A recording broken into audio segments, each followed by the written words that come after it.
Oke, mohon izin, apakah terlihat slide-nya? Terlihat, Bapak. Oke, Assalamualaikum warahmatullahi wabarakatuh. Selamat siang, salam sejahtera untuk kita semua. Pertama-tama terima kasih saya ucapkan ke Bang Nurrohim Yunus begitu. Ini either diajak kolaps atau dikerjain begitu. 5 hari yang lalu beliau kontak. Beberapa bulan terakhir saya intens dengan Bang Nurrohim. Saya mohon bimbingan untuk pengelolaan jurnal di kita di Fakultas Hukum Untirta karena kita baru mulai lagi jurnal begitu. Juga saya ucapkan terima kasih kepada rekan-rekan panitia dari Poskolegnas sudah dengan baik, secara baik, intens mengingatkan untuk lancarnya acara pada hari ini. Saya diminta untuk membagi sharing begitu Palestina dalam perspektif hukum internasional. Sebelumnya tadi Bang Nurrohim mention yang muda ahli. Mohon maaf, saya belum ahli sekali begitu. Saya baru 3 tahun mendalami dunia akademisi di Untirta begitu. Jadi mohon bimbingannya Bapak Ibu sekalian begitu. Mohon koreksinya jika ada salah-salah begitu. Nah, di sini ketika pertama Bang Nur dan Mbak Imas mention topik utamanya adalah Palestina dan kedudukan sebagai subjek hukum internasional begitu, ini HI sekali, hukum internasional sekali, dan terbesit begitu saya ngeri-ngeri sedap ngangkat topik ini begitu karena secara umum master saya hanya di Public International Law, tidak spesifik membahas mengenai Middle Eastern Conflict. Tapi kebetulan salah satu profesor saya ketika di Moorish College of Law adalah salah satu ahli yang Middle Eastern Conflict yang sering dipakai oleh PBB ketika ada pertanyaan-pertanyaan mengenai Palestina dan Israel. Prof. Weekly namanya, jadi kita intens berkomunikasi dan beliau juga sering sekali diajak dari kedutaan dari Kementerian Luar Negeri Indonesia sebagai ahli begitu kalau ada event yang menyangkut Palestina. Sebagai contoh di 2019 Prof. Weekly diajak sebagai ahli jadi di sampingnya Bu Retno dan Menteri Luar Negeri Palestina ketika itu. Jadi sedikit banyak mohon izin sharing saja gitu, untuk berbagi perspektif di hukum internasional. Perkenalkan saya dari Banten, dari Serang, sudah 2 tahun jalan mengabdi di bidang hukum internasional Untirta. Di sini sebelum lari begitu perspektif hukum internasional, saya rasa nggak mungkin kita bakal mengcover semuanya begitu Bapak Ibu sekalian, yang mana konflik yang sudah puluhan tahun tidak mungkin kita selesaikan dalam 1 atau 2 jam diskusi, tapi setidaknya beberapa poin inti dari perspektif hukum internasional saya coba share dengan Bapak Ibu ketika ngobrolin Palestina as subject of international law. Di sini saya mencoba membagi jadi 4 bagian. Yang pertama subject of international itu sendiri atau subjek hukum internasional. Kedua, Palestina as a subject of international law. Di situ ada question mark atau tanda tanya. Palestina dan UN, PBB. Dan terakhir Palestine and the way forward. Palestina dan kedepannya bagaimana. Gitu. Kita coba lari ke subject of international law. Mohon maaf, ini kalau tidak bermaksud menggurui, sedikit flashback ke semester awal di Fakultas Hukum yang belajar hukum internasional begitu. Apa sih subjek hukum internasional begitu? Martin Dixon, buku pegangan kita semua ketika belajar HI di halaman 116 itu menyebutkan subject of international law is body of entity recognized or accepted as being capable or as in fact being capable of possessing and exercising international law right and duties.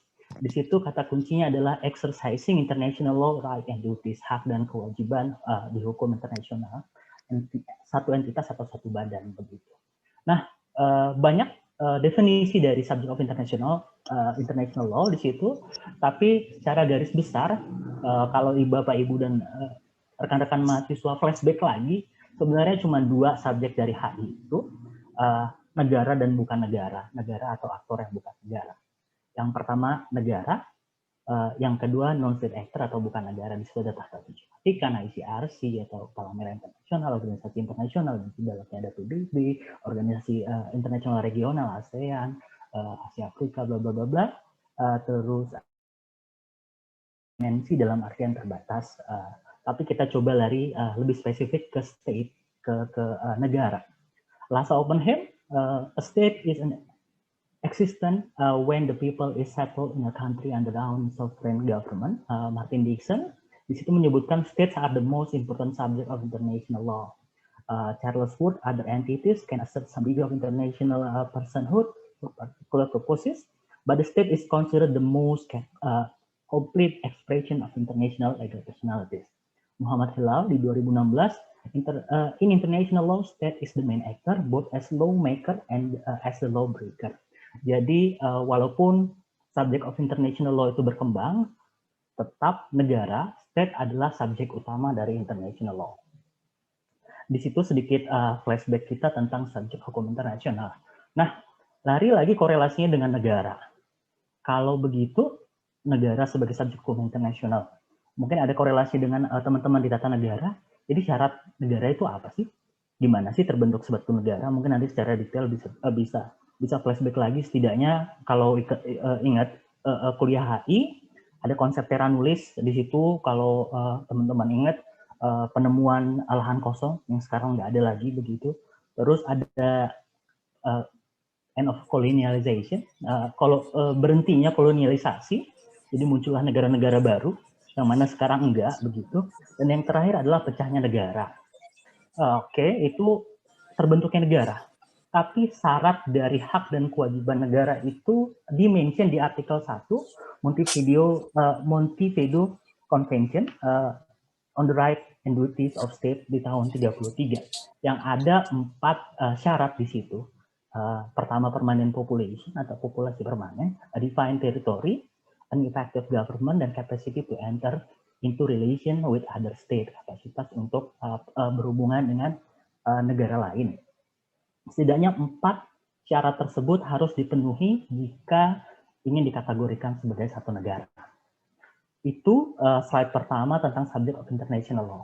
Jadi rata-rata ketika kita ngomongin state, negara, pasti larinya bakal ada syarat dari artikel 1 Montevideo. Disitulah mulai naiknya dinamika terbelahnya pendapat para ahli mengenai Palestina. Kita coba masukkan Palestina as a subject of international law. Di sini benar-benar terbelah begitu pendapat para ahli. Ada yang Palestina memenuhi keempat syarat yang ada di Montevideo Convention. Ada juga yang bilang ada salah satu syarat yang gagal. Malcolm Menshow di halaman 196 itu menuliskan di dalam hukum internasional tidak ada keharusan untuk menetapkan batas yang tetap dan pasti. Sebuah negara dapat diakui secara pribadi hukum meski terlibat perselisihan mengenai garis batas yang tepat dengan negara tetangganya, selama ada ruang wilayah yang konsisten yang secara tegas dikontrol oleh negara tersebut. Jadi, walaupun masih ada konflik, bisa dikategorikan sebagai negara. Beberapa ahli juga ada yang menggarisbawahi dikontrol oleh negara tersebut. Beberapa ahli menyatakan bahwa Palestina gagal untuk mengkontrol beberapa wilayah yang diklaim begitu. Jadi beberapa ahli berpendapat, even negara, bahwa Palestina gagal di salah satu syarat. Pendapat tandingannya, salah satu dari Prof. Quickly, di situ mention the issue of domestic legitimacy, however, is not relevant to statehood. A state does not cease to exist if its government is changed by unconstitutional means.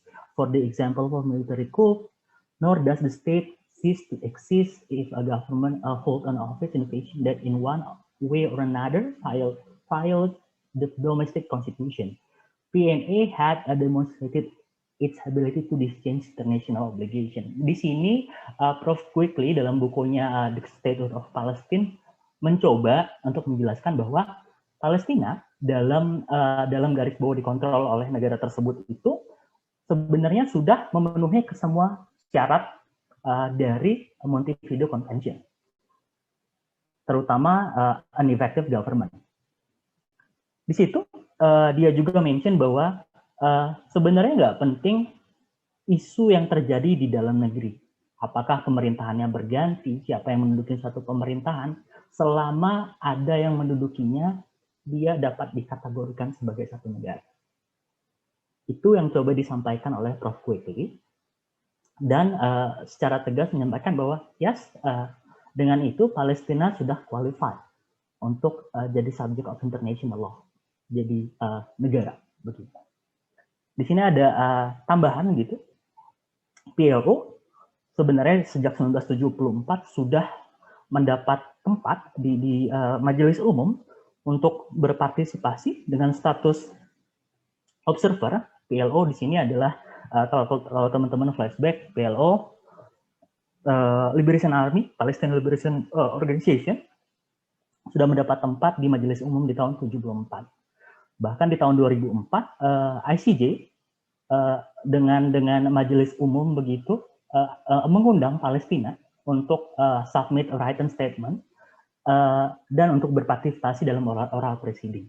Kalau teman-teman yang ngajar HI atau praktek hukum internasional ataupun tentang mahkamah internasional, bakal ngeh bahwa sebenarnya yang bisa beracara di ICJ hanyalah negara. Secara tidak langsung di 2004 ICJ sudah menyatakan Palestina negara, tidak secara langsung. Nah, di sini Palestine as a subject of international law. Kita lari ke Palestine and United Nations. Ini jalan panjang begitu untuk Palestina begitu, dan tidak mungkin kita bahas detail semua. Tapi ada beberapa pertanyaan sebenarnya yang menggelitik yang harus kita coba sedikit bahas. Sebenarnya siapa sih yang admit anggota baru dari UN? Di UN Charter artikel 3 itu menyebutkan secara jelas begitu, identify the state determined to be members of the formation of the organization. Article 4 indicate how others may join. Pertama, membership in the United Nations is open to all other peace-loving states which accept an obligation contained in the present charter and in the judgment of the organization are able to willing to carry out this obligation. Tapi di sini yang di poin kedua, the admission of any such state to membership of the United Nations will be affected by decision of General Assembly upon the recommendation of the Security Council. Prof. Quigley punya satu buku khusus sendiri yang membahas mengenai ini. Gitu. Jadi ini secara umumnya aja. Nah, yang saya garis bawahi di sini adalah recommendation of the Security Council. Ini yang bikin masalah. 5 permanent member United Nations, teman-teman tahu di sana ada US, UK, bla bla bla bla bla. Tapi yang vokal sekali di situ US dengan hak vetonya begitu. Tapi sedikit perkembangan poin by point di Palestina dan United Nations, PLO tadi sudah diberikan observer status sejak 1974. Di 2004 ICJ sudah mengundang Palestina untuk ada di advisory opinion. Secara tidak langsung itu menyatakan ICJ menyetujui mereka sebagai negara. Di 2011 UNESCO votes to admit Palestine. Event itu membuat Amerika marah sehingga Amerika menghentikan dana-dananya ke UNESCO dan mengancam akan menghentikan semua pendanaan ke UN ketika itu. Nah, di November 2012 tadi Bang Nur Rohim sempat mention Palestina dapat non-member observer state, tapi masih non-member di situ tetap, dan di 31 Juli 2019 138 itu afirmatif dari 193 anggota untuk menjadi member, tapi di situ masih progres dan bakal minta rekomendasi dari UNSC lagi, dan mungkin akan tersendat lagi di situ. Pertanyaan selanjutnya, kenapa sih Palestina ini capek-capek mau jadi full member of the United Nations? Kan sudah diakui sebagai negara. Beberapa negara, even Indonesia, di front line paling depan memperjuangkan Palestina begitu. Apa sih pentingnya untuk jadi full member of United Nations? Pertama, the ICJ is a principal legal organ of the United Nations under Article 93 of the UN Charter. all UN member states are ipso facto parties to the ICJ status. Jadi ketika menjadi full member dari UN, secara otomatis ipso facto akan menjadi member dari ICJ. Ketika UN member atau Palestina akan otomatis menjadi party dari ICJ, Palestina baru akan mendapatkan hak atau kesempatan untuk menuntut negara tandingannya, Israel begitu, tentang hak dan kewajiban suatu negara di peradilan mahkamah internasional. Itu mengapa Palestina butuh untuk menjadi full member of the UN. Nah, terakhir, Palestina in the way forward. Di sini sebagaimana teman-teman pahamin, 2021 itu jadi event yang insya Allah menjadi dampak positif. Ada pemilu di sana, pemilu presiden dan parlemen di Mei dan Juli 2021 yang setelah 15 tahun gitu terakhir antara Hamas dan Fatah. Approach of the two-state solution, only way to guarantee peace. Ini masih dalam tanda tanya. Ini yang sempat diangkat-angkat General Assembly, Majelis Umum. Solusinya adalah two-state solution, tapi ini aneh begitu. Kenapa? Nanti kita coba. Yang ketiga, the role of the 5 UNSC, 5 permanen member dari Dewan Keamanan, itu harus benar-benar ya veto system, kita sudah tahu begitu. Jadi veto system sudah banyak diprotes, tidak relevan lagi pada masa sekarang begitu. Yang mana layaknya one country one vote, veto system bikin berantakan semuanya. Poin kedua dan poin keempat ini related. Ada presiden baru di Amerika Serikat, the role of Biden administration.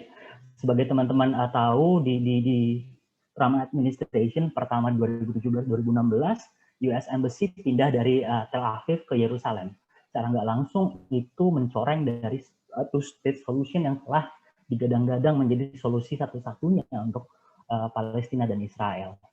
Dan ini juga ada sedikit berita dari ICC di bulan Februari ini bahwa International Criminal Court menyatakan salah satu hakimnya memiliki yurisdiksi di teritori Palestina. Tapi nantinya begitu kalau di follow up lagi, ujungnya akan stagnan di ICJ approval karena mereka akan tetap membutuhkan approval dari ICJ walaupun statuta Roma ICC di sini subjeknya adalah individu. Itu Palestine and the way forward. Kalau dari saya untuk sedikit penutup begitu, yang perlu diingat hukum dan politik tidak dapat terpisahkan satu sama lain begitu. Palestina untuk menjawab topiknya telah qualified untuk menjadi subject of international law. Tapi jalan panjang menahan Palestina untuk menjadi anggota penuh dari Perserikatan Bangsa-Bangsa, dan itu yang perlu kita pikirkan bersama. Demikian sedikit sharing dari saya untuk diskusi kita pada hari ini. Terima kasih. Saya kembalikan ke Mbak Imas. Baik, terima kasih Bapak Afandi atas pemaparannya. Dan mungkin kita lanjut saja ke materi selanjutnya, yaitu akan dibawakan oleh Ibu Ida Susilowati MA. Dan mungkin sebelumnya seperti biasa saya akan membacakan CV beliau. Baik, Ibu Ida Susilowati MA, lahir di Sragen 17 Februari 1983. Pas sekali ya Bu, hari ini tanggal 17 Februari. Selamat ulang tahun Ibu Ida, semoga dipermudah segala urusannya. Dan saya lanjutkan ya Ibu. Ibu Ida Susilowati MA pernah menempuh pendidikan S1 jurusan Usuluddin, Perbandingan Agama di Institut Studi Islam Darussalam dari tahun 2000 sampai tahun 2004. Dan melanjutkan studinya S2 dengan jurusan Ilmu Sosial Politik di International Islamic University Islamabad, Pakistan tahun 2006 sampai dengan tahun 2007. Bahkan beliau memiliki banyak tulisan yang telah dipublikasikan di beberapa jurnal. Baik, langsung saja kepada Ibu Ida Susilowati MA, kepadanya saya persilahkan.